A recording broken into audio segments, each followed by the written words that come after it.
निजनेत्र चकोरचन्द्रमीशम् विलसन्तां हृदये बहिश्चराम्याम् कमलाभयदानपाणिमीडे जलदशामतनुं सीताम्बरं त्वाम्।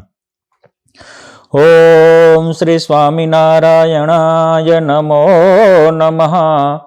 श्री हरिकृष्णाय घनश्यामाय पूर्णपुरुषोत्तमाय नमो नमः।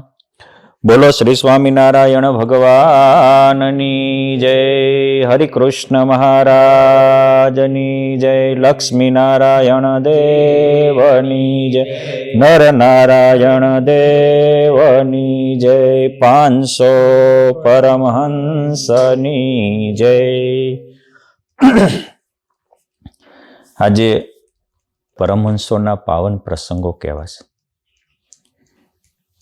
આપણા નંદ સંતોએ પરમહંસોના જીવનોના લખતા આરંભમાં કહ્યું છે કે નંદ સંતોના જીવન અનુપ સુણતા સહુને સુખ રૂપ। નંદ સંતોના જીવન કેવા છે? અનુપ છે, અર્થાત એક એકથી ચડિયાતા છે, સવાયા છે, જેની વિશ્વમાં કોઈને ઉપમા આપી શકાય નહીં। જેમ સૂર્ય જેવો સૂર્ય એક છે, સમુદ્ર જેવો સમુદ્ર એક છે, એમ પરમહંસોના જીવન જેવા પરમહંસોના જીવન એક છે, એને કોઈને ઉપમા આપી શકાય નહીં। અને એટલે એને સાંભળતા જ સુખ આવે, સાંભળતા સુખ રૂપ। સુણે પરમહંસોના આખ્યાન તેને સહેજે ભેટે ભગવાન। આ આખ્યાન સાંભળનારાને ભગવાનનો ભેટો થાય। દરેક માણસ, હમણાં સ્વામી કહેતા ને કે સુખ ભગવાનમાં છે, પણ મળે ત્યારે મળે ને, ભગવાન મળે। આપણે ખાવાનું મળે છે, ખાતા સુખ થાય છે, પૈસા મળે છે, પૈસાનું સુખ આવે છે, એમ ભગવાન ભેટે તો ભગવાનનું સુખ થાય ને। હવે આપણે ભગવાન ધામમાં બેઠા ને આપણે ગામમાં બેઠા હોય, બરોબર છે। એટલે કે છે કે પરમહંસોના જે આખ્યાન સુણતા ભેટે ભગવાન। એક એક સંતોના પ્રસંગ સુણતા ચડે જીવમાં રંગ। એક એક સાધુના જીવન એવા છે કે એક એક આમ સાંભળો તો આપણે નવી ઉર્જા આવે, નવો રંગ આવે। ચડ સુણતા અંતર ખુમારે ઉતરે નહીં કેની ઉતારી। આવા એક એક સંતોના જીવન છે। તો મને એમ થયું કે પરમહંસોના જીવન લખ્યા તો છે, પણ આજ અમુક નાના નાના પરમહંસોના, જે 2-5 પરમહંસોના જીવન આપણને સરસ પ્રસંગો છે। અને ચિંટુભાઈ કે પૂછવું હોય તો પૂછવાની છૂટ, બરાબર જાણ? ઓકે। તો આપણે ધરણીધરાનંદ સ્વામીનું જીવન તો મેં એકવાર વિસ્તારથી કીધું હતું। સર્જનનું કારણ શ્રદ્ધા એ ચેપ્ટરમાં ધરણીધરાનંદ સ્વામીનું જીવન વિસ્તારથી લખાયેલું છે। સત્સંગની દુર્લભતા એમાં આપણે નરહરિયાનંદ સ્વામીનું જીવન પણ વિસ્તારથી લીધું હતું। ઓલા એક ધરણીધરાનંદ સ્વામી એ લખનૌના ચંદીલાલ શેઠ, એ વખતે નગર શેઠ હતા, કરોડોપતિ હતા। ઠેઠ કલકત્તાના ઓલા શેડે બાવલા ગામમાં રામજી વિપ્ર જે 700 શાલિગ્રામની સેવા પૂજા કરતા, અને ત્યાં માયાજીતાનંદ સ્વામી, સુખાનંદ સ્વામીને યોગ થતા, એ સત્સંગના રંગે રંગાયા। આ પ્રસંગો આપણે સાંભળ્યા છે। આજે કચ્છમાં ભચાઉ જિલ્લામાં વાંઢિયા ગામ છે, જે ભગવાન માટે જીવતા હોય ને એને ભગવાન ગોતી લે છે। અને આમ તો જેને જેની જરૂર હોય એને ગોતી જ લેતા હોય છે। જો આ છોકરા હોય એને રમવાની જરૂર હોય તો રમવાનું ગોતી નથી લેતા, અને હુવાની જરૂર હોય તો કથામાં હુતાય હુઈ જાય, ઊંઘની જરૂર હોય તો ઊંઘ ગોતી લે છે। જેને ખાવાની જરૂર હોય એ ખાવાનું ગોતી લે, હુવાની જરૂર હોય એ હોવાનું ગોતી લે। એમ જેને ભગવાનની જરૂર હોય ને એને ભગવાન સામે હાલીને ગોતી લે છે। ગુણાતીતાનંદ સ્વામી કે મોરે તો મુમુક્ષુ ભગવાનને ગોતતા હતા, રાજપાટ બધું ત્યાગ કરી વનમાં જઈ ઘોર સાધના આરાધના કરતા હતા. સ્વામી કે આજે ભગવાનની કરુણા છે. આજે મહારાજ અને મુક્તો એ મુમુક્ષુને ગોતે છે અને આપણને એમ થાય કે આપણે ભગવાનમાં સાધુમાં હેત છે. પણ સ્વામી કે આપણે એમાં હેત કરવી એની કરતા એ 1000 ગણું આપણામાં હેત કરે છે. શું કામ? સ્વામી કે આજે કોને ગરજ છે? આજે થવને સુખ સંપત્તિની, આ લૌકિક ભૌતિકતાની ગરજ છે. શ્રીજી મહારાજ કાયમ એવું કહેતા હતા કે જીવને 2 કામ કરવાના, એક બ્રહ્મરૂપ થવું અને બીજું પુરુષોત્તમને પામવું. એટલે આપણે નક્કી કર્યું રાજુભાઈ, આપણે 2 કામ કરવાના. હું રૂપિયા રળવાના અને બંગલા બાંધવાના. આપણે નક્કી જ કર્યું કે સજની ટાણું આવ્યું રે ભવજળ તરવાનું રે. સંતો એમ કે ભવજળ તરવાનું, આપણે કે સજની ટાણું આવ્યું રે રૂપિયા રળવાનું રે. હે, અન્ડરસ્ટેન્ડ જ્ઞાન? યા વંશ, આ 2 જોડી હતી. આ વંશ ને જ્ઞાનની જોડી છે, એમ 2 જોડી હતી, જ્યોત અને પ્રભુ અને તપન. જ્યોત અને તપન આ 2 નાનપણથી બ્રાહ્મણ કુળમાં જન્મ, ભણ્યા ગણ્યા હોશિયાર થયા. પછી એને વિચાર્યું કે માણસો તો ઘણા છે, પણ હવ કોઈ જેની સુખની જરૂર હોય એની માટે જીવતા હોય. જો જેને અમેરિકામાં સુખ મનાય ઇન્ડિયા છોડીને અમેરિકા આવે છે, અને પાછું ઇન્ડિયામાં સુખ મનાય તો અમેરિકા છોડીને ઇન્ડિયા જાય છે. હે, જેને ઘરમાં સુખ મનાય એ ત્યાગી થયા હોય તો પાછા અહીંયા આવીને ગ્રહસ્થ થઈ જાય છે, અને જેને ત્યાગમાં સુખ મનાય તો અહીં જન્મમાં હોય તો પાછા સંત બની જાય છે. બરાબર છે? એટલે જેને ગામમાં સુખ મનાય એ ગામમાં રહે છે, સીમમાં સુખ મનાય એ સીમમાં રહે છે. એમ આ 2ને એમ હતું સુખ ભગવાનમાં છે. અને જો મેઇન મુદ્દો આ છે કે જોતું છે સુખ, સુખ વગેરે આપણે કોઈ જીવી શકીએ જ નહીં. કેમ? જે સુખ આત્માનો સ્વભાવ છે. 3 વસ્તુ આત્માના સ્વભાવ છે. એક સુખ, બીજું નિર્દોષતા અને ત્રીજું અમરતા. આ 3 આત્માના ધર્મ છે. આત્મા અજર અમર છે એટલે એને મોત ગમે જ નહીં.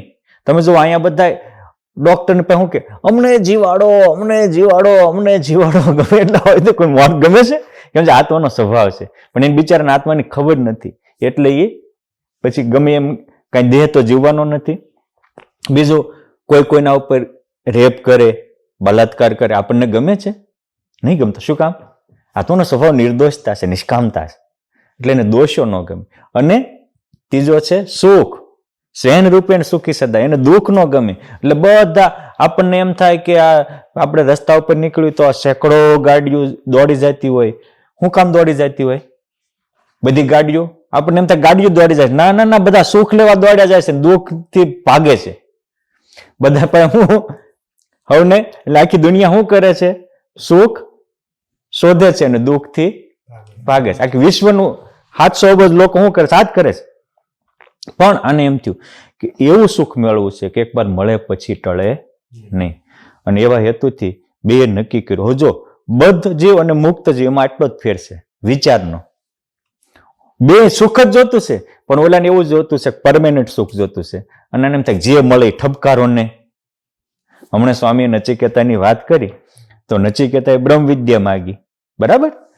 તો એ કે ભાઈ તું છોકરો છો, તને આપોડ પૃથ્વી, આખી હોના રૂપાની મઢેલી પૃથ્વી આપી દઉં, તવે ગજે. જેટલા પૃથ્વીમાં ઘોડા છે, એ વખતે ઘોડા, હાથી, ગાયો મોટું ધન ગણાતું. પૃથ્વીના બધા ઘોડા તને કરી દઉં.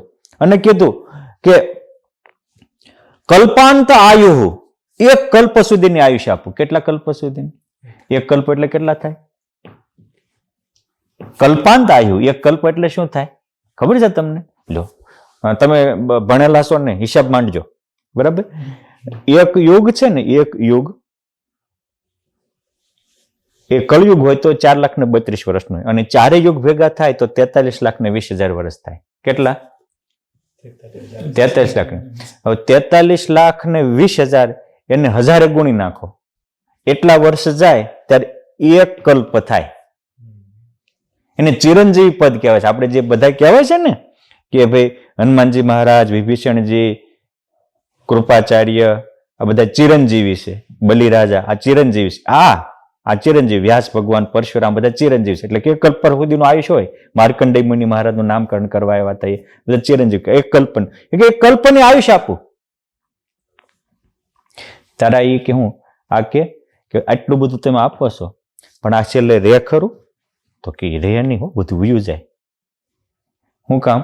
ત્યારે આ નચિકેતા તમે જો 10 વર્ષનો છોકરો પૂર્વનો મુક્ત છે, એટલે એના ઊંચા વિચારો હોય. કોઈ મહાન છે એને જ મહાન વિચાર આવે છે, નાના હોય ને નાના જ વિચારો આવે. એને પૂર્વ એ શું કે છે કે સ્વભાવ મર્ત્ય એતત્ તસ્ય, આ મૃત્યુ લોકનો સ્વભાવ જ એ છે. હું કે સરેન્દ્રિયાણામ જરયંતી તેજ, બધી ઇન્દ્રિયોનું તેજ ખેંચી લે. તમે જેટલું ભોગ ભોગવું આપણને એમ થાય ભોગ ભોગવી, ભોગ આપણને ભોગવી લે. એટલે ભર્તુહરિને વર્ષો સુધી પિંગલામાં પાગલ રહ્યો, પછી એને ખબર પડી અને એમ કે મારે એમ કે હું ભોગ ભોગવું, ભોગે મને પાગલ કરી નાખ્યો, ભોગવી નાખ્યો, હવે નીચવી નાખ્યો. અને નો નહીં વિત્તેન તર્પણીયો લોક. એ કહે છે કે આ તમે બ્રહ્માંડની સંપત્તિ આપો તો માણસ ધરાય એમ નથી. નહીં વિત્તેન તર્પણીયો લોક, વિત્તથી કોઈ ધરાય જ નહીં. માણસનો નેચર આવો છે. મારી કેવું છે કે જો આને સમજણ કહેવાય. નહીં વિત્તેન, માટે મને બ્રહ્મ વિદ્યા જ આપો. અને આપણા ઉપનિષદો એ બ્રહ્મ વિદ્યાના પાઠશાળા છે. વચનામૃત એ બ્રહ્મ વિદ્યાની પાઠશાળા છે. મોટા સંતો એટલે તો કહેતા હતા કે મહારાજ વારે વારે કહેતા હતા કે ભણવા જેવી તો બ્રહ્મ વિદ્યા છે. અને આપણે એકવાર મહેનત કરીને બ્રહ્મ વિદ્યા જો મેળવી લીધી, યુગો સુધી સાથ આપે. અને બાકી ભૌતિક વિદ્યા આખા બ્રહ્માંડની મેળવી અને લાખ વર્ષ સુધી મહેનત કરીને મેળવી તો અંતે રાખ થઈ જાય. ભૌતિક વિદ્યા ગમે એટલી મહેનત કરીને મેળવો તો ટકે નહીં, અને બ્રહ્મ વિદ્યા મળે પછી ટળે નહીં. આજે આત્મા કે પરમાત્માને પામવાની તમન્ના, એને જાણવા માણવાની ઈચ્છા, એનું નામ જ બ્રહ્મ વિદ્યા છે. વિદ્યા એટલે શું? વિદ્યા મીન્સ નોલેજ, જ્ઞાન. તમે સંસ્કૃતનું જાણો સંસ્કૃત વિદ્યા કહેવાય, મેથેમેટિક્સનું જાણો તો એ વિદ્યા કહેવાય, બરાબર? સાયન્સનું જાણો તો વિજ્ઞાન વિદ્યા કહેવાય. એ જ રીતે આત્મા કે પરમાત્માને જાણવા એ બ્રહ્મ વિદ્યા છે. આ બે ને તપનને જઈને કાયમ એમ થાય કે આપણે કોઈ પણ ભોગે આત્માનો સાક્ષાત્કાર કરવો છે. આપણે અમર છીએ તો અમર પદને પામવું છે, આપણે આપણા સુખને પામવું છે.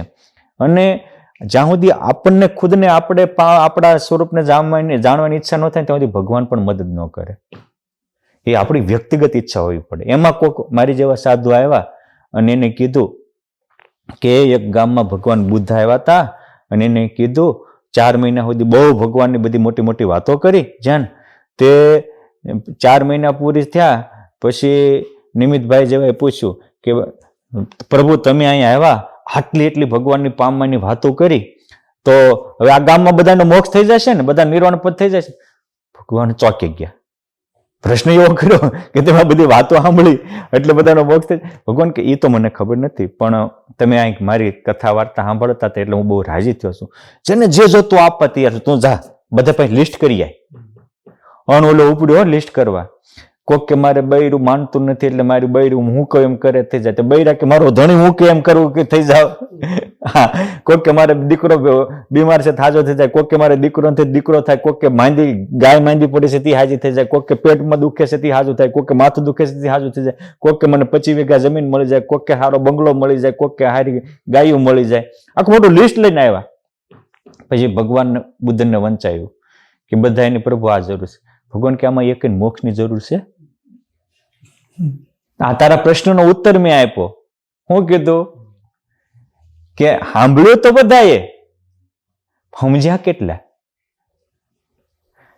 કે ત્યારે ભગવાન બુદ્ધ બોલ્યા કે જે જીવને મોક્ષની ઈચ્છા હોય એને ઈચ્છા ન હોય એને ભગવાન પણ નથી આપતા. એટલે જેને ઈચ્છા હોય એને આપે. કારણ ભગવાન ક્યારે કોઈ ઉપર કોઈ પ્રકારનો બળાત્કાર નથી કરતા. એ આપણી ઉપર ડિપેન્ડમેન્ટ છે. એટલે જ કીધું કર્મણ્યેવાધિકાર હસ્તે. કર્મ કરવામાં તો અધિકારનો અર્થ થાય સ્વતંત્રતા.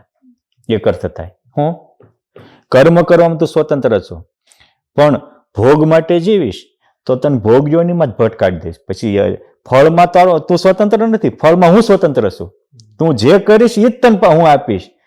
ખરાબ કર્મ કર અને પછી કે મારે સારી વસ્તુ જોતી છે, ઇમ્પોસિબલ. બાવળિયા વાવ્યા તો એ કાંટા જ મળવાના છે, આંબો વાવીશ તો કેરી મળશે. એટલે આ સાંભળીને એને એમ થયું ઓહો, આપણી ઈચ્છાથી જ ભગવાન, આપણી ઈચ્છા ભગવાન મોક્ષ આપવા તૈયાર હોય તો એ જ કરવું છે. બે કુટુંબ પરિવારનો ત્યાગ કરી હાલી નીકળ્યા, મોટા મોટા તીર્થોમાં ફરે, પૂછે કોઈ આત્માનું કલ્યાણ કરે એવો છે ધરતી ઉપર? જો ભગવાન એને કોઈ એવા સંત મળ્યા નથી કેતનભાઈ, પણ અંદરથી છે કે મારે કોઈક એવા સંત મળે મને ભગવાનનો ભેટો કરાવે. એમાં સોમનાથ ને દ્વારકા ને બધી યાત્રા કરતા જુનાગઢની તળેટીમાં આવ્યા ત્યારે કોઈ કીધું કે આજે ધરતી ઉપર કરોડોના કલ્યાણ કરવા માટે ભગવાન સ્વામિનારાયણ પ્રગટ થયા છે. એવું ક્યાં છે ગઢડામાં? અને બે સીધા બીજે ક્યાંય ન જતા ગઢપુરમાં આવ્યા. 1868માં એ ગઢપુરમાં આવ્યા અને ભગવાન સ્વામિનારાયણે ત્યાં મોટો રંગોત્સવ કરેલો. અને આ રંગોત્સવ પ્રસંગે મહારાજના એવા અલૌકિક દર્શન. જો એને પહેલા મહિમા સાંભળ્યો હતો કે સ્વામિનારાયણ ભગવાન છે, ચાકડીના ચટકે સમાધિઓ કરાવે છે, માણસથી એક નાનું વ્યસન છૂટતું નથી, કુટેવ છૂટતી નથી, ગાળું બોલવાની ટેવ પડી ગઈ હોય કે બીડીયું પીવાની ટેવ પડી ગઈ હોય કે ક્રોધ કરવાની ટેવ પડી ગઈ, છૂટતી નથી. સ્વામિનારાયણ ભગવાન હજારોની વજ્રસાર જેવી વાસના મુકાવી દેશે. અને આજે એ ભગવાન સ્વામિનારાયણ પ્રતાપે અનંત ઘોર કળયુગમાં ખુલ્લા દ્વારના બ્રહ્મચર્ય પાળે છે. આ માયાના બંધન છૂટવા એ છોકરાના ખેલ છે, વજ્રસાર જેવી માયા છે.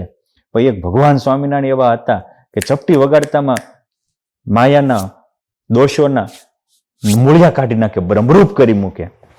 હા, એકથી અનુપમ વાતો છે. આવ્યા એટલે મહારાજને સાંભળે અહોભાવથી દર્શન કર્યા. જો ઉત્સવમાં તો હજારો માણસો આવ્યા હતા, પણ જેને દિવ્ય ભાવથી દર્શન કર્યા એને દિવ્ય અનુભવ થયો. આપણે ઓરડાના પદ છે, એનું ત્રીજું પદ છે, આવડે છે ને? આપણે બોલીએ છીએ રાજુભાઈ, શું આવે છે? બોલ્યા શ્રી હરિ રે સાંભળો નર નારી હરિજન, મારે એક વાર તારે સૌને સંભળાવવાનું છે મન મારી મૂર્તિ રે. મારા લોક ભોગને મુક્ત સર્વે દિવ્ય છે રે, ત્યાં તો જોયાની છે જુગ. હું મારી મૂર્તિ, મારો લોક, મારા ભોગ અને મારા મુક્તો બધું દિવ્ય છે. મારી મૂર્તિ રે મારા લોક ભોગ ને મુક્ત અને સર્વે દિવ્ય છે, ત્યાં તો જોયાની છે જુગ. એ ધામમાં છે એટલે જ દિવ્ય છે નહીં, આ અવની ઉપર હોય તો દિવ્ય છે. મહારાજ ને મુક્તો જેવા ધામમાં દિવ્ય છે એવા ધરા ઉપર દિવ્ય છે. અને ધરા ઉપરના જયારે દિવ્ય મનાય ત્યારે જ તે ધામમાં જવાનો આપણા દ્વાર ખુલે છે. મહારાજ એ કહે છે કે મારી મૂર્તિ, મારા લોક, હું જ્યાં રહું છું સ્થાન, એ મારા સંતો ભક્તો બધા દિવ્ય છે. આને આ દિવ્ય ભાવથી દર્શન કર્યા એટલે સમાધિ થઈ ગઈ. સમયમાં તો 10,000 ઉપરાંત માણસો હતા, આ બેન સમાધિ થઈ. એવા અલૌકિક અનુભવ થયા. બધાએ લોકાંતરના દર્શન થયા મોટા મોટા. પછી ગોલોક વૈકુંઠાદિક ધામોના દર્શન કરાવ્યા. પછી તો અક્ષરધામમાં ગયા. અનંત મોટા મોટા મુક્તો દેવો ઈશ્વરો જેની સ્તુતિ પ્રાર્થના કરતા હતા. જેમ સમગ્ર નદીઓ સમુદ્રમાં હમાય, બધા દેવોના ઈશ્વરોના ઐશ્વર્ય જેમાં હમાતા હતા પાછા નીકળતા હતા. આવી અલૌકિક અનુભૂતિ થઈ. નક્કી થઈ ગયું કે મેં જુનાગઢમાં જે સાંભળ્યું હતું એ જ આ પ્રગટ પુરુષોત્તમ નારાયણ છે. અને ઓળખાય એનો માપ શું? અર્પણ થઈ જવું એ જ માપ છે. કોઈ પણ ઓળખાય, જેને જે ઓળખાય, માનો ભગવાન ઓળખાય, ઓળખાણા એને પછી એકવાર મહારાજની મૂર્તિ સમજાણી એને વિષય ન શકે તાણી. મહારાજ કે ઉદ્ધવજી છે એ એને ભગવાન સમજાણા તો વિષયમાં લીધા લેવાતા નથી. અને એક વાત સમજો, અમુક વસ્તુ અનુભૂતિની હોય, આપણને અનુભૂતિ ન હોય એટલે આપણે કોઈનો વિરોધ ન કરાય. તમારે રામ ભગવાનને ઓળખવા હોય તો રાવણથી રામ ન ઓળખાય, હનુમાનજી થવું પડે તો ઓળખાય. કૃષ્ણ ભગવાન ઓળખાય, કૌરવ ને કૃષ્ણ ભગવાન ન ઓળખાય, ઉદ્ધવજી થાવ ત્યારે ઓળખાય. એમ ભગવાન સ્વામિનારાયણને ઓળખવા હોય તો આ જય અને તપન જેવા મુમુક્ષુ બનવું પડે. રામાનંદ સ્વામી જેવા સાક્ષાત્કારી એની માટે કુરબાની આપવા તૈયાર રહેવું પડે. ઈડરનો મહારાજા રાજપાટ આપવા તૈયાર હોય, રાજગુરુ પદ થાપવા તૈયાર હોય, અઢળક સંપત્તિ મફલક આપવા તૈયાર હોય, એને ફગાવી દેશે. એ ગોપાળાનંદ સ્વામી થાક જેની પૂજામાં રોજ ભગવાન દર્શન દેતા, ભેરું બની ભગવાન સાંભળ્યો, નિત્ય દર્શન આવે, નિત્ય રોજ ભગવાનના સાક્ષાત્કાર થતા. એ સાક્ષાત્કારીને સાક્ષાત્કારી ઓળખાય, સામાન્ય ન ઓળખાય. આને ઓળખાણા, અર્પણ થયા. અને પછી તો તન તોડ મન મોડ લાઈફ ટાઈમ સેવા કરી અને યોગ સમ્રાટ ગોપાળાનંદ સ્વામી જેવા સાથે જીવ બંધાણો, હૈયાનું હેત થયું. મહારાજે જ્યારે મોટા મોટા મંદિરો બંધાવ્યા, મોટા મોટા ઉત્સવો કર્યા, એમાં ખૂબ સેવા કરેલી. મહારાજે જ્યારે આચાર્ય મહારાજની સ્થાપનાઓ કરી, અયોધ્યા પ્રસાદજી મહારાજ અમદાવાદમાં ગયા, રઘુવીરજી મહારાજ વડતાલમાં રહ્યા, તો આ બે સાધુ વડતાલમાં રહ્યા. ગોપાળાનંદ સ્વામીનો સેવા સમાગમ કરી અને આત્મામાં પરમાત્માને સાક્ષાત્કાર કર્યો. આ સમજવા જેવું છે. અમુક વખતે આપણે સાથે હોઈએ પણ એનો લાભ ન લઈ શકીએ અને આપણે આપણામાં શ્રેષ્ઠતા માનતા હોઈએ તો ઘણીવાર ચુકાઈ જાય અને જન્મ વ્યો જાય, પછી કરવાનું રહી જાય. પછી તો અંદર બહાર બધે ભગવાન દેખતા હતા. આમ હરિકૃષ્ણ મહારાજ પાસે ઉભા રહે ને તો આંખમાંથી શ્રાવણ ભાદરવો વહે. કેટલી વાર મહારાજ પોતાના કંઠમાંથી હાર કાઢીને આ જયાનંદ સ્વામીને, તપસાનંદ સ્વામીને પહેરાવતા હતા. એ મહારાજે એને દીક્ષા આપી 1868માં. ત્યારે જયનું નામ જયાનંદ સ્વામી રાખ્યું હતું, તપનનું નામ તપસાનંદ સ્વામી રાખ્યું હતું. અને એ બે જોડી હતા, જુગલ જોડી, લાઈફ ટાઈમ ભેગા રહ્યા. કેવી મિત્રાચારી છે. સ્વામિનારાયણ સંપ્રદાયના અમુક ઇતિહાસ છે ને અજબ ગજબના. એને જાણતા હોય જાણે, માણતા હોય માણે, બીજાને કંઈ ખબર જ ન પડે. બે લાઈફ ટાઈમ ભેગા રહ્યા, લાઈફ બે સ્થિતિ થઈ તો એવી, અને ગોપાળાનંદ સ્વામી સેવા તો સાથે સેવા કરી તો એવી. અને ધામમાં જવું હતું તો 1930 માગશર મહિનામાં, માગશર સુદ ચોથને દિવસે જયાનંદ સ્વામી હતા, એ 15 દિવસ મોટા વહેલા આવ્યા હતા. હવે 15 દિવસ નાના હતા. તો કે પહેલા હું જાઉં પછી તું જાય છે, 15 દિવસ પછી હું મહારાજને લઈને તેડવા આવીશ. એટલે 1930 માગશર સુદ 14 જયાનંદ સ્વામી વડતાલમાંથી ધામમાં ગયા. અને પછી માગશર વદ 14 તપસાનંદ સ્વામીને મહારાજ તેડવા આવ્યા. આખા વડતાલમાં ચંદન પુષ્પની વૃષ્ટિ થઈ અને અનેકને મહારાજના દર્શન થયા. આવી રીતે ડંકો વગાડીને ધામમાં ગયા. નાના નાના પરમહંસોના જીવન છે, પણ સમજવા જેવા અને પામવા જેવા પરમહંસોના જીવન છે. એક એકથી અનુપમ જીવન છે. માંડવીમાં એ વખતે ખયા ખત્રી વગેરે સત્સંગી બહુ હતા. એક સુખદાતાનંદ સ્વામી હતા. સુખદાતાનંદ સહુને સુખ રૂપ, જેનું જીવન અતિ અનુપ. સુખદાતાનંદ સ્વામી હવને માટે સુખરૂપ હતા. એમનું જીવન જ આખું દિવ્ય ને ભવ્ય હતું. અલૌકિક અનુપમ અલૌકિક ઉર્જાથી ભરપૂર હતું એ સુખદાતાનંદ સ્વામી. એમનો જન્મ માંડવી શહેરમાં વણિક કુળમાં થયો હતો. એનું નામ હતું સુંદરજી શેઠ. સમૃદ્ધિમાન ઘર હતું. એના પિતાશ્રી પણ સમૃદ્ધ હતા, પણ પૂર્વના બળિયા આત્મા. એટલે મેં કીધું ને કે પૂર્વનો જે બળિયો હોય એને નાનપણથી એ લાગે. ઘણા એમ કે છે કે તમે ભગવાન ભગવાન ભગવાન કહો છો, ને ભગવાન હોય એનું અનુભૂતિ હું, માપ હું, અમે ક્યાંય ભગવાન ભાડ્યા નથી. બરાબર છે. મારે એને એ કેવું છે કે કોઈ ગરીબ હોય અને ઝૂંપડપટ્ટી વાળા હોય, એને આ અબજોપતિ વાળાના રૂપિયા હોય એટલા રૂપિયા નથી ભાડ્યા, એટલે રૂપિયા નથી. એને રૂપિયામાં કેવો એના કર્મ હારા નથી એટલે ગરીબ છે. એને રૂપિયા નથી મળ્યા, એ એનો પુરુષાર્થ નથી, એની મહેનત નથી, એની પાસે સ્કિલ નથી, બાકી રૂપિયા નથી. જો રાજુભાઈ, આ ઘણી ગાયો કે જંગલના પ્રાણીઓ હોય તો બચ્ચાનો જન્મ આપે, પછી સીધું જ તે વંશ એ બચ્ચું એની માને સ્તનપાન કરવા માંડે છે. હું તમે શીખવાડવા ગયા હતા, એ જન્મેલા બચ્ચાને સીધું માતાને ધાવવા કેમ માંડ્યું? પૂર્વના સંસ્કાર છે.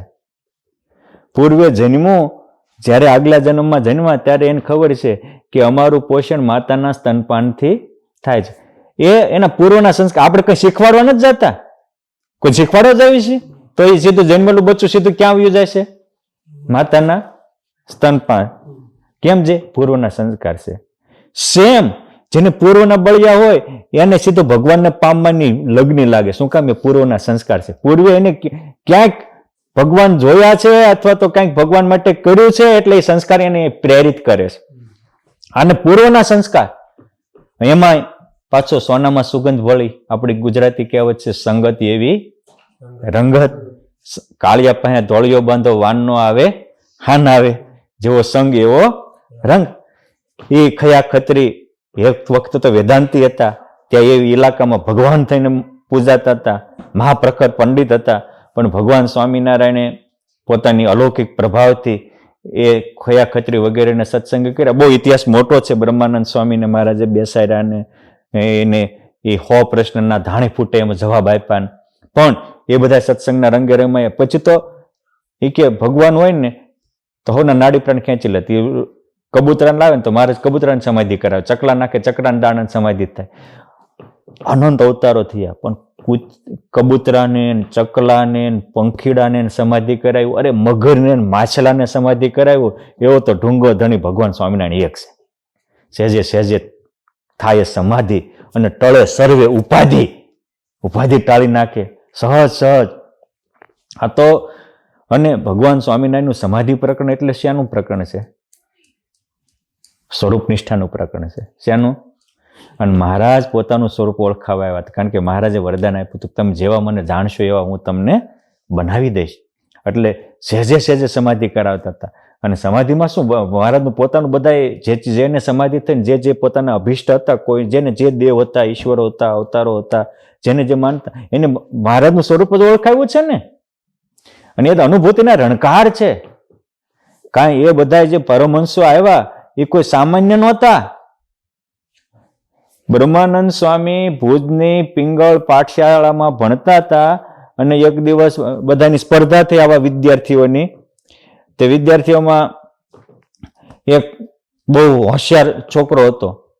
તે ચરચરી 40 છંદ બોલ્યો નવા રચીને. કેટલા? 40. જાન જેવો ચરચરી. આપણે ચરચરી છંદ ખબર પડે તમને? હે? હા.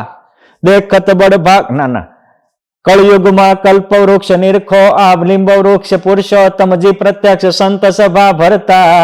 આ બધા યાદ. અને ચરચરી કહેવાય. આમ ચર હાલ્યા જાય. દેખત બળ ભાગ લાગ પોત સવલ નવલ પાગ અંતર્યાનું જાગ જાગ છબી અથાગ ભારી. આવા છંદ એને કહેવાય. એવા આપણે તો એક બનાવવું હોય ને તો માથાનો દુખાવો થાય. ક્યારેક કરજો. એક આમ ઝડઝડક સાથે જે બનાવ્યા છે સંત બ્રહ્માનંદ સ્વામી કે આમ શબ્દ કરતા આવી કાવ્ય, ત્યાં શબ્દ હાથ જોડીને ઉભા રહે. આ પુરુષોત્તમ નારાયણ પરમહંસની તાકાત.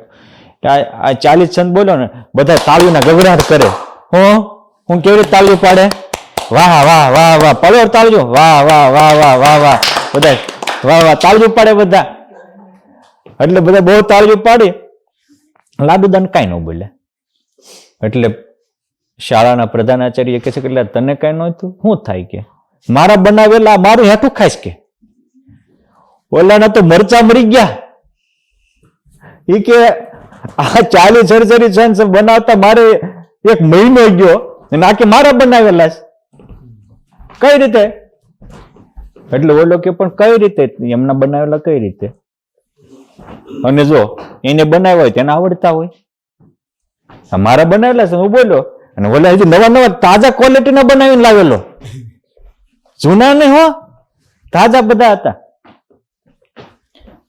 તાજા બનાવીને લાવેલા.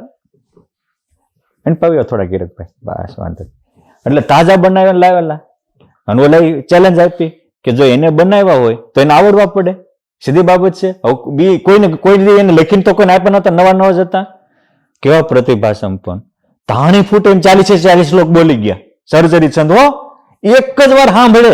આ એની બ્રહ્મચર્યની તાકાત હતી. આ સંયમ ને સદાચારની શક્તિ હતી. એક જ વાર ઓલે બોલ્યા તે 40 કંઠસ રાખી લીધા. આપણે તો હમણાં સભા પૂરી થાય ને પછી ક્યાંક બોલો શું આવ્યું કે ચાલુ કંઈક આવ્યું તો ખરું. સરસ ભગવાનની મોટી મોટી વાતો આવી હતી. હે એટલે કહેવાનું કે આવા પ્રતિભા સંપન્ન હતા કે આમ કોક બોલે ચરચરી જેવા છંદ 40 બોલે 40 શબ્દ છે યાદ રાખી લે. જૂનાગઢના નવાબ, ભુજના મહારાજ, જામનગરના મહારાજ, આ બધા જને સન્માનવા લાલાયિત હોય. આવા પ્રતિભા સંપન્ન પુરુષોત્તમ નારાયણના પરમહંસો થયા હતા. એ એની અનુભૂતિના રણકાર હતા. આપણે તો આપણું ઘરનો છોકરો નથી આપણું માનતું.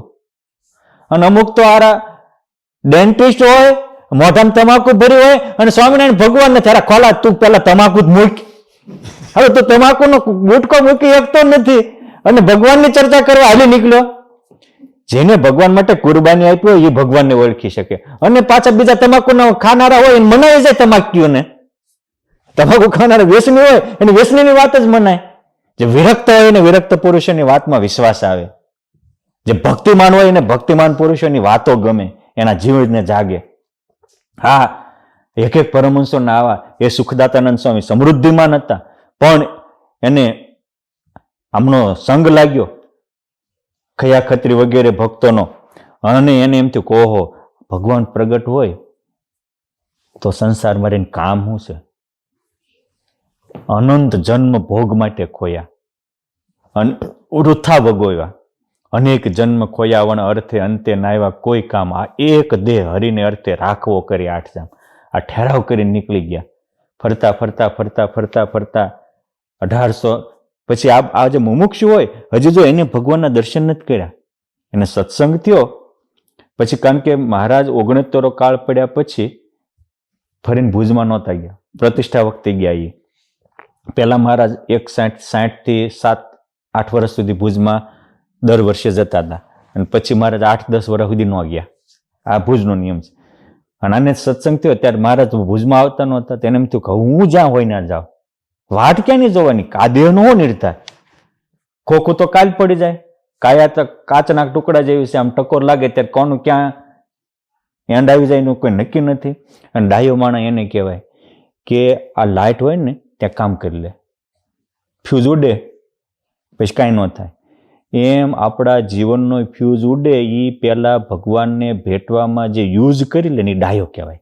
તો મહારાજ કે પોતાના કલ્યાણ માટે કામ કરેલી કુશાગ્ર બુદ્ધિ વાળો છે, આ બુદ્ધિશાળી. બુદ્ધિ તો બધા પોતાને કોઈ એવું નથી માનતા. દુનિયામાં બધા પાસે એક વસ્તુ હોય કોમન, એ કઈ વસ્તુ ખબર છે? બુદ્ધિ. દરેક એમ જ માને છે કે અમે બુદ્ધિશાળી છીએ, બીજાને કાંઈ ખબર પડતી નથી. પણ આ બુદ્ધિની શુદ્ધિ બહુ જરૂરી છે. બુદ્ધિ તો છે જ, બ્રહ્મને પરબ્રહ્મને પામવાની જેની તમન્ના હોય એને એ બુદ્ધિની શુદ્ધિ કહેવાય. હોય તો ખરું, પણ પાણી વેગે વહેતું હોય ને તો ત્યાં પ્રતિબિંબ ન દેખાય. વેગે વહેતા વારીમાં પ્રતિબિંબ ન ભાસે. એમ જ્યાં સુધી આપણામાં અનેક વિચારો હોય ત્યાં સુધી ઈશ્વરનો અનુભવ ન થાય. ડગમગે દિલ જ્યાં લગી નવ બ્રહ્મ પ્રકાશે રે, અનુભવી આનંદમાં ગોવિંદ ગાવે રે. અને પ્રીત કરી પર બ્રહ્મ શું એ ભવમાં ન આવે, પણ આપણે કરવી જોઈએ. આ સુખાનંદ સ્વામી એ 1872 મહારાજ ગઢપુરમાં હતા, અને ગઢપુરમાં મહારાજે ભવ્ય રામનવમીનો ઉત્સવ કરેલો. કુશળ કુરબાઈને ઓલું કરીને રંગોત્સવ કરીને આવેલા, અને એ હરિજયંતીનો મહારાજે ઉત્સવ કર્યો. અને આમ સાંભળ્યું હતું ને, જો આપણે આ શ્રવણની બહુ મોટી તાકાત છે. આપણને નાનપણથી રૂપિયા રળવાનો શોખ શું કામ થઈ ગયો છે? બધા સાંભળ્યું છે રૂપિયા વગેરે હાલે જ નહીં, કોઈ રૂપિયા ન હોય ને એનું કોઈ ગણતું જ નથી. રૂપિયાનો બહુ મહિમા સાંભળ્યો છે, સ્ત્રીનો ધનના સુખનો બહુ મહિમા સાંભળ્યો છે. એટલે ખોટી લગ્ન લાગે કે શ્રવણ કરીને હા ઓલું કર્યું છે. એટલે તમે જુઓ, તમારી પાસે હીરકભાઈ, તમે કોઈ એક ભાઈ પાસે $1 લાખ માગો છો, બરાબર છે? અને તમે ઘણી વાર ઉઘરાણી કરીને આપવા ન આવ્યા હોય, બરાબર છે? પછી હવે તમે લેટ્રિન ગયા ને આપવા આવે, તમે લઈ લો કે ન હોય ત્યાં હવે લેટ્રિન કરી લે તો પછી આવું એમ કે લઈ લો, હા બરાબર. હું તાવન ખકડાવે રાતના 12 વાગે કે આ તાર રૂપિયા દેવા આવ્યો તો જાગીને લઈ લો, કેમ કે હવાજમાં આવજે. હે બજારમાં મળ્યો ને કે કાલે આ તારા રૂપિયા, તો એમ કે ઘેરે દેવા આવજે. હે ગમે ના મળે લઈ લો કે નહીં? શું કામ? પૈસાનો મહાત્મા સાંભળ્યું છે કે પૈસા પુરાણ આખી જિંદગી સાંભળ્યું છે. પૈસા પુરાણ સાંભળ્યું છે એટલે એનો મહિમા છે. એટલે લઈ લે. એમ જતી પુરુષોત્તમ સાંભળાય છે ને તેથી ક્યાંય નહીં બંધાય. એટલે ગોપાળાનંદ સ્વામી કીધું મુમુક્ષુ છે કોઈ દેવમાં, કોઈ દેહમાં, કોઈ દેશમાં ક્યાંય ન બંધાય. એને ખબર પડે કે આ પામમાં જવું ત્યાંથી પામી જ જાય. જેમ ભૂખ્યો હોય એ પછી ભોજનની ચર્ચા ન કરે, જે મળ્યું ટાઢી ખીચડી ટાઢીને ઊંચી હોય ઊંચી, થોડીક તીખી હોય તીખીને ગળી હોય ગળી, ભૂખ્યો છે એટલે ખાઈ લે. આ બધા ભગવાનના ભૂખ્યા હતા. એટલે જો કોઈક રામ ઉપાસક હતા, કોઈક કૃષ્ણ ઉપાસક હતા, કોઈક શિવ ઉપાસક હતા, કોઈક માં જગદંબાના ઉપાસક હતા, પણ બધા ભગવાનના ભૂખ્યા હતા. એટલે ભગવાન સ્વામિનારાયણ પાસે આવી ખેંચાઈ આવ્યા હતા. આ ભૂખ અગત્યની બાબત છે અને એ પોતાને જાગવી જોઈએ. બહુ સરસ સમજવા જેવો પ્રસંગ છે. સમજો કે સમજવા જેવો પ્રસંગ હું એક નવા એંગલથી કહું છું. તમે સાંભળેલો જ છે પણ મારે જે કહેવું છે એંગલ પકડજો. કે ગુણાતીતાનંદ સ્વામી મહારાજને જનોઈ આપી ત્યારે એની માતા સાકરબાને કહે છે કે આજ ગીત ગાવ, હાકરને પાતા વેચો, આજ પુરુષોત્તમ નારાયણને જનોઈ લીધીશ. કેટલા ઘર બેઠા દેખે નિરાવરણ સ્થિતિ વાળા છો. મહારાજ ગૃહ ત્યાગ કરીને નીકળ્યા 1849 અષાઢ સુદ દશમે. તે દિવસે એના પિતા ધામમાં ગયા. તેની બાને કહે છે કે દેહના બાપા ધામમાં ગયા, ધામનો ધણી વનમાં ગયા. આ હવે કરોડોના કલ્યાણના દ્વાર ખુલશે. આ ઘરે બેઠા બધું જોવે છે. અને આની જેવડા નાના હતા અને બહુ ભજન કરતા હતા. તેની બા કે બેટા મૂળજી ગઢપણમાં ગોવિંદ ગવાય, અત્યારથી હું મૂંડ્યો છું, થોડું ભણવામાં ધ્યાન આપ, કામ કરવામાં ધ્યાન આપ. ત્યાં તો એની બાનો હાથ પકડીને ગામના ચોરે લઈ ગયા. સૌરાષ્ટ્રમાં ચોરે બધા બેઠા હોય, આપણે એનું વર્ણન નથી કરવું, પણ આરતી ડંકો વાગે ને એટલે ઉભા થાય ત્યાં સુધી ગંદીપો ટીપતા હોય ત્યાં. હા, મંદિર એટલે ગંદીપો ટીપવાનું સ્થાન. એની બાને કે તમે કયો છો ગઢા થાય ત્યારે ગોવિંદ ભજ, આ ભજે છે કઈ જુઓ તો કે આ જુઓ તો હું શાને ભજેશ? આખી જિંદગી ભજન ન કર્યું એને વૃદ્ધપણમાં ન થાય, તો નાનપણથી કર્યું હોય ને તો થાય. મારે કેવું નાનપણથી આ લગ્ન વાળા અને વાડીમાં પાણી વાળતા હતા અને તેવી 24 વર્ષની ઉંમર, યુવાન અવસ્થા. કારણ કે 41માં જન્મમાં આ પ્રસંગ છે 65 નો.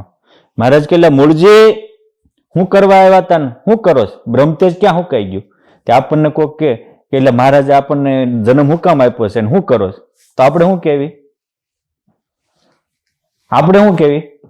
હાલો આપણને મહારાજ આવીને દર્શન દઈને કીધું તો આપણે શું કરીએ?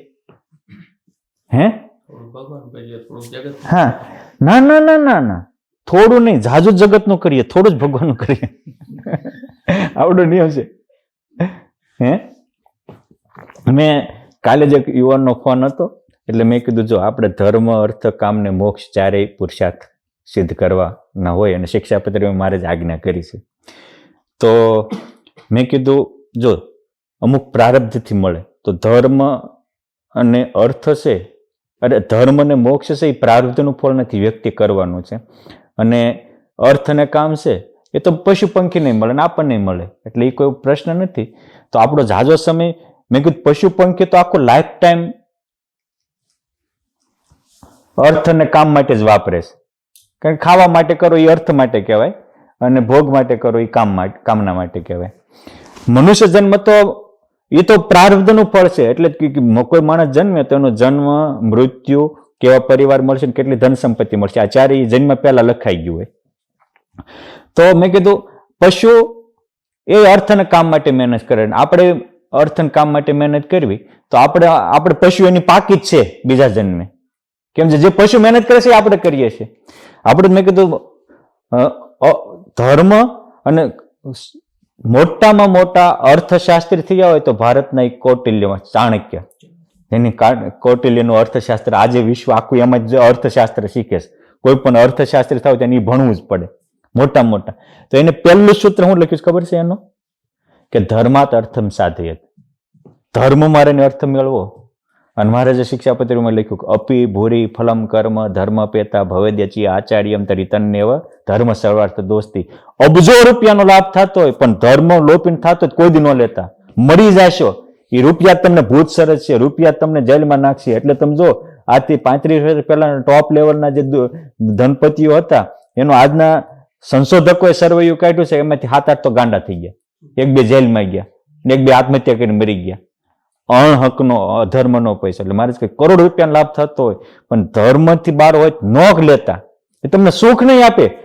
તમને થોડાક દિવસ એવો થાય છે કે સંપત્તિ મળી ભૂરી ફલો ધર્મ પેતા ભવદતિ આચાર્યમ તરી તન ને હોય, લેતા જ નહીં.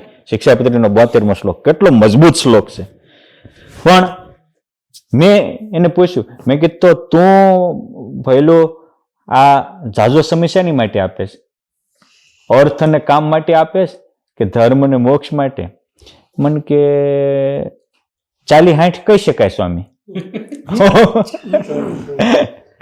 40-60 એટલે મેં કીધું 40-60 એટલે કે 60% છે એ અર્થ અને કામ માટે ને 40% ધર્મ અને મોક્ષ માટે. એટલે પછી મેં ફરીને પ્રશ્ન પૂછ્યો. મેં કીધું આપણે 24 કલાકનો દિવસ હોય, બરાબર છે, એમાં આપણે ધર્મ માટે અને મોક્ષ માટે એટલે ભજન ભક્તિ સેવા સત્સંગ માટે એમાં આખો દિવસનો સમય કેટલો અપાય? તો મને કે કલાક તો આપું છું. આ બહુ નિખાલ જ બોલો. આપણે શું કરીએ? આપણે એ જ કરીએ. આપણે ભગવાન માટે કેટલો સમય આપીએ? આપણા આત્મકલ્યાણ માટે કેટલો આપીએ? આપણે ભગવાન માટે આપીએ ને જ આપણા કલ્યાણ માટે આપ્યો છે, આપણા આત્માના સુખ માટે આપ્યો છે. આપણે ઝાઝો સમય એમાં આપી શકતા નથી. અને પાછી ગણતરી હાઈ જ થાય એમ. હવે મેં કીધું 24 કલાકમાં તમે 10 કલાક આત્મકલ્યાણ માટે આપતા હોય અને 14 કલાક સંસાર માટે આપતા હોય તો જ 40-60 થાય. તો મને કે એમ તો સ્વામી 4 કલાક નથી અપાતું, માંડ કલાક અપાય છે. અને તમારે તો વીકેન્ડમાં રોજ નહીં, રોજ તો પૂજામાં અડધો કલાક આપતા હશો અને કોઈક કલાક આપતા હોય તો સારું, અને અડધો કલાક આપતા હશો ત્યારે પ્લાન થતો હશે ધંધાનો કે પૂજા થતી હશે તો તમે જાણો, ઠાકોરજી જાણે. બરાબર છે ને? આ કહેવાનો પોઈન્ટ આ છે કે આ મુમુક્ષુ છે એ સુખદાતાનંદ સ્વામી એને અનુભૂતિ થઈ કેમ જઈને ભગવાન માટે કુરબાની આપી. મહારાજે એને સમાધિમાં અલૌકિક અનુભવ આપ્યો. મહારાજે એને હવના માટે સુખરૂપ હતા, સુખ મેળવવાની તમન્ના હતી, એટલે એનું સાર્થક એવું સુખદાતાનંદ સૌને સુખરૂપ પુરુષોત્તમના પરમ હંસ અતિ અનુપ આવા હતા. બહુ ભજનાનંદી સુખદાતાનંદ સ્વામી જ્યાં જઈને ઉભા રહે ને ત્યાં બધાને દુઃખ વહેતા થઈ જતા. એના વિકારે એના વાયરે વિકાર વિરમી જતા. શ્રીજી મહારાજે લખ્યું ને, સાગરમાં લખ્યું છે કે ચંત ચલત મગ મેં 100 લગી પવન લગે ઓર. સાચા સાધુ રસ્તામાં હાલ્યા જતો એને અડેલો પવન કોકને અડે. સંત ચલત જો મગ મેં 100 લગી પવન લગે ઓર. તાકો હોત કલ્યાણી એસો હે બળજોર. આ એટલા તાકાતવાળા કે એના સંકલ્પે બીજાના વિકાર વિરમી જાય. પણ કોના વિરમે? એમાં વિશ્વાસની હેત હોય એના. ગુણાતીતાનંદ સ્વામી કે નિરંજનાનંદ સ્વામી પાસે બેન તો ટાઢું થઈ જાય. એક સાધુ કે સ્વામી પાસે બેહું ને તો ટાઢું થઈ. સ્વામી કે હેત હોય થાય ન ધગી જાય. હું કૃષ્ણ ભગવાનને ગીતાનું જ્ઞાન આપ્યું ને તે અર્જુનને ટાઢું થયું અને ધૃતરાષ્ટ્ર ધગી ગયો. બે સાંભળી હતી. શું કામ? કે એને અર્જુન નો ગાંડું લે એમાં જ એને સુખ હતું. એને કાંઈ જ્ઞાન બાનની પડી જ નહોતી. એને એનો છોકરો જીવવો પડે, ભલે હાવ કોડો હતો, અધર્મી હતો, પાપી હતો, પણ એટલો મહાન હતો એ. અને એટલે એનું ફળ એને ભોગવવું પડ્યું. ભૂલ કરે એ ભોગવે, સીધી બાબત છે. આ સુખદાતાનંદ સ્વામી એવા સુખરૂપ થયા. અમદાવાદ દેશમાં વિશેષ વિચરણ કરતા હતા. એમાંય તે જે પંચમહાલ પ્રદેશ, ઝાડી પ્રદેશ કહેવાય, એને પેલા ઝાડી પ્રદેશ કહેવાતા. ગોપાળાનંદ સ્વામીની વાત આવે છે ને કે ઝાડી પ્રદેશમાં સ્વામી ગયા હતા તો બધાને એમ થયું સંતોને ખાલો ભજન કરવું કે બેસી જાઓ. 60 સંતોને એક સારી જગ્યામાં ભજનમાં બેહારી દીધા અને પછી સ્વામી 60 રૂપ ધારણ કરી અને એ વિસ્તારમાં વિચરીને સત્સંગ કરાયો. તમે તાકાત જુઓ. 6 મહિને બધાને જગાડ્યા અને જમાડ્યા અને પાછા મહારાજ પાસે લઈને આવ્યા. ઝાડી પ્રદેશ એટલે આજનો પંચમહાલ, જે ગોધરા, દાહોદ, આપરી વિસ્તાર કહેવાય, લુણાવાડ અને આ બધા જે પ્રદેશને આખો સુથરામપુરાની બધો એ પ્રદેશ કહેવાય. તો ત્યાં લુણાવાડમાં એ વખતે બહુ બ્રાહ્મણો રહેતા હતા. એમાં આ કૃષ્ણાનંદ સ્વામી, સુખદાતાનંદ સ્વામી ને વગેરે દ્વારા ખૂબ સત્સંગ થયેલો. હવે એ બાજુના ગામમાં હતા સુખદાતાનંદ સ્વામી અને કૃષ્ણાનંદ સ્વામી વગેરે. ત્યાં ગયા તો ત્યાંના પંડિતો કે છે, ત્યાંના રાજાને બધા ચડાવ્યો કે સ્વામિનારાયણ ભગવાન ખોટા છે, હોય તમને સાબિત કરી બતાવે. કૃષ્ણાનંદ સ્વામી એટલા ભણેલા નહીં તો એને તો ચેલેન્જ સ્વીકારી લીધી, આ પુરુષોત્તમનું બળ છે કે મહારાજ જેવો ધણી બેઠો છે ને કરી લેશું કે. પછી મહારાજને પ્રાર્થના કરી, ત્યારે મહારાજે આ સુખદાતાનંદ સ્વામીને 1802 દર્શન દીધા અને કીધું કે બાજુમાં ઉમરેઠ ગામમાં ભગવદાનંદ સ્વામીને બધાને બોલાવીને જાઓ તમે કે, ત્યાં કૃષ્ણાનંદ સ્વામી એકલા. પછી આ સુખ પ્રકાશાનંદ સ્વામી ને ભગવદાનંદ સ્વામી કપિલેશ્વરાનંદ સ્વામી એ બધા ત્યાં ગયેલા અને જે પ્રશ્નોત્તર થયા તે ઓલાએ કાર્ય વ્યાકરણના 18 જટિલ પ્રશ્ન પૂછ્યા, તાણી ફૂટે એમ ઉત્તર આપી દીધા. અને પછી તો ગંગાનો પ્રવાહ એમ સંસ્કૃત ભાષામાં ભગવદાનંદ સ્વામી કૃષ્ણાનંદ સ્વામી બોલવા માંડ્યા તો બધાના ડોળા પોળા થઈ ગયા. પછી સભા પૂરી થઈ ત્યારે કે સ્વામી તમે એટલું, કૃષ્ણાનંદ સ્વામી કે તમે એટલું બધું ભણેલા નથી ને તમારામાં ક્યાં? કે મારા પુરુષોત્તમ નારાયણ બોલતા. આ તો ભગવાનને પામેલા કેનો આવા દિવ્ય દર્શન હતા. પછી સ્વામી સુખદાતાનંદ સ્વામી ત્યાં રહેલા, ત્યાંના લખા જોશી હતા, સ્વામીની બહુ સેવા કરેલી. સ્વામી થોડા બીમાર પડી ગયા હતા. તો જો સેવા તો કરતા જ હોય, તમારા પરિવારના સભ્યો હોય તો કોઈક બીમાર પડે તો તમે સેવા તો કરતા જ હો ને.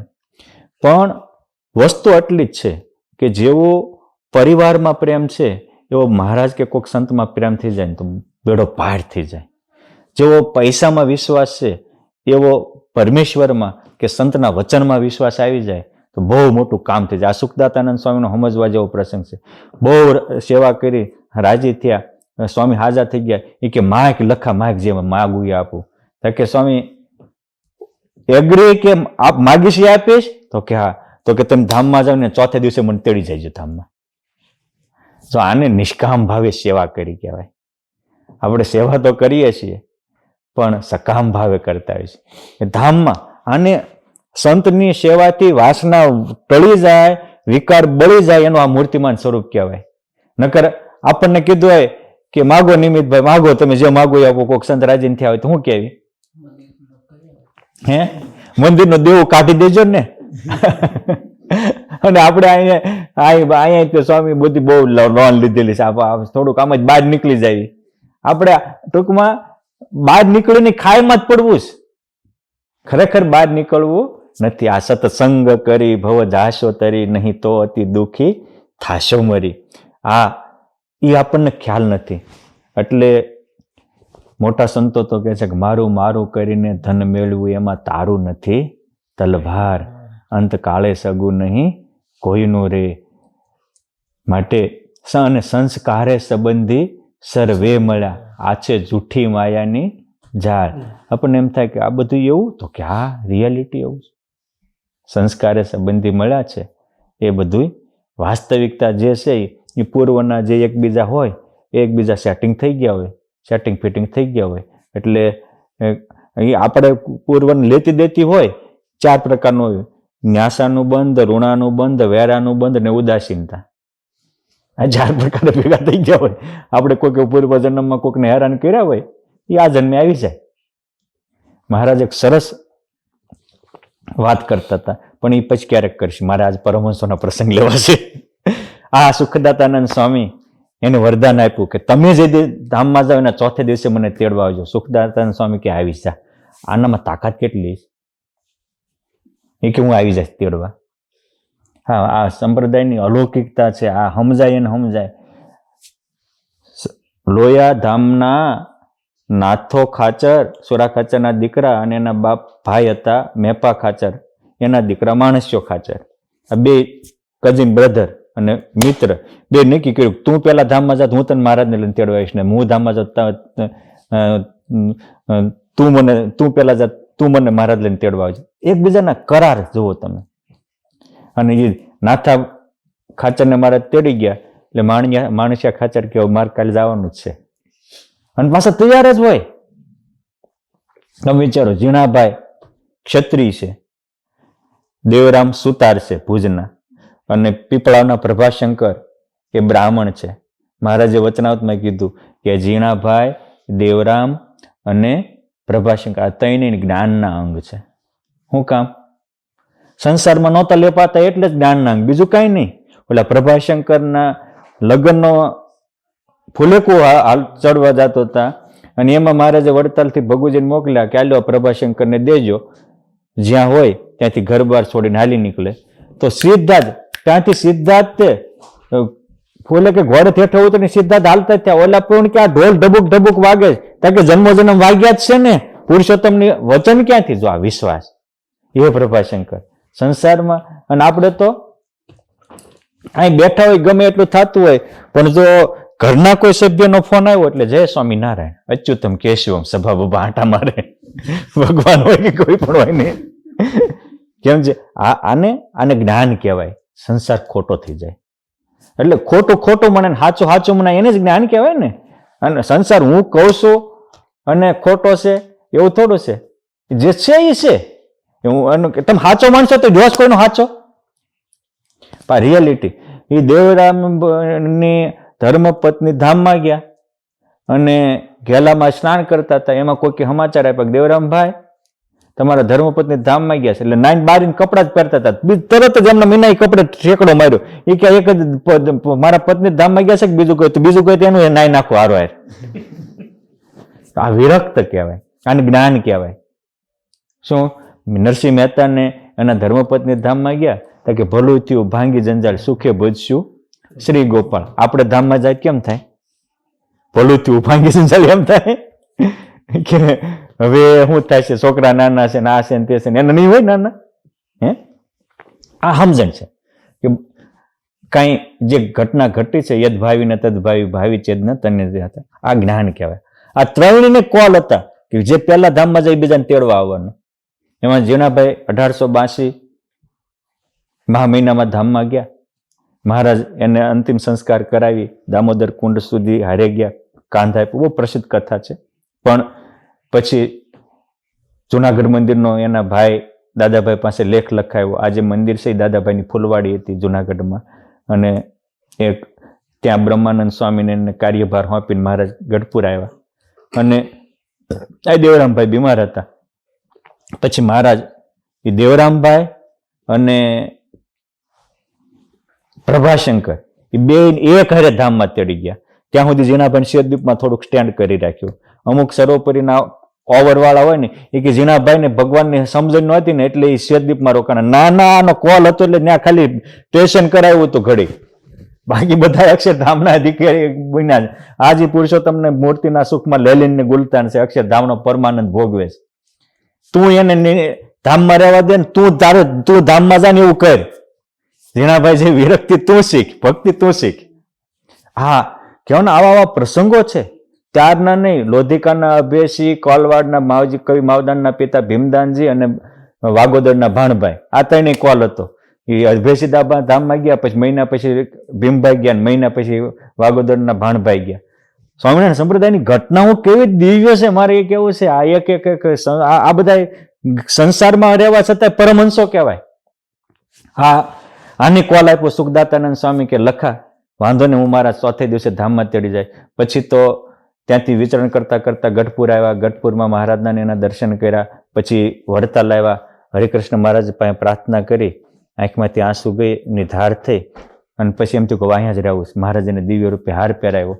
અને પછી એ સુખદાતાનંદ સ્વામી ત્યાંથી આવી અને સંવત 1917 ચૈત્ર સુદ સાતમને દિવસે મહારાજ અનંત મુક્તો સાથે તેડવા આવ્યા. એના ત્રીજે દિવસે એટલે 9મે દિવસે સમાચાર મળ્યા કે લુણાવાડમાં કે સુખદાતાનંદ સ્વામી તો વડતાલથી સાતમને દિવસે ધામમાં ગયા છે. ત્યારે લખા જોશી કે તો મેં 4 દિવસનો ઓદાડ કીધો. એકાદશી દિવસે મહારાજ મારા સ્વામી મહારાજ લઈને તેડવા આવશે. ઓલા કે પણ હજી બસર દૂધ પી જશો એમ થોડું ધામમાં જવાય કે ના. એ મારા ગુરુનો આપેલો કોલ ખોટો ન પડે. એ પુરુષોત્તમ નારાયણના પરમહંસ, પામેલા પરમહંસ હતા. હજારોને સુખથી ભરી દેનારા સાધુ હતા. એના કોલ ખોટા નહોતા.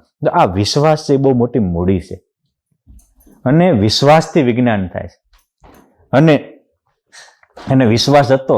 એ વિશ્વાસ મુજબ ભગવાન સ્વામિનારાયણ એને લાખા જોશીને સુખદાતાનંદ સ્વામીને સાથે લઈ 1917 ચૈત્ર સુધી એકાદશીના પાવન દિવસે તેડવા આવ્યા.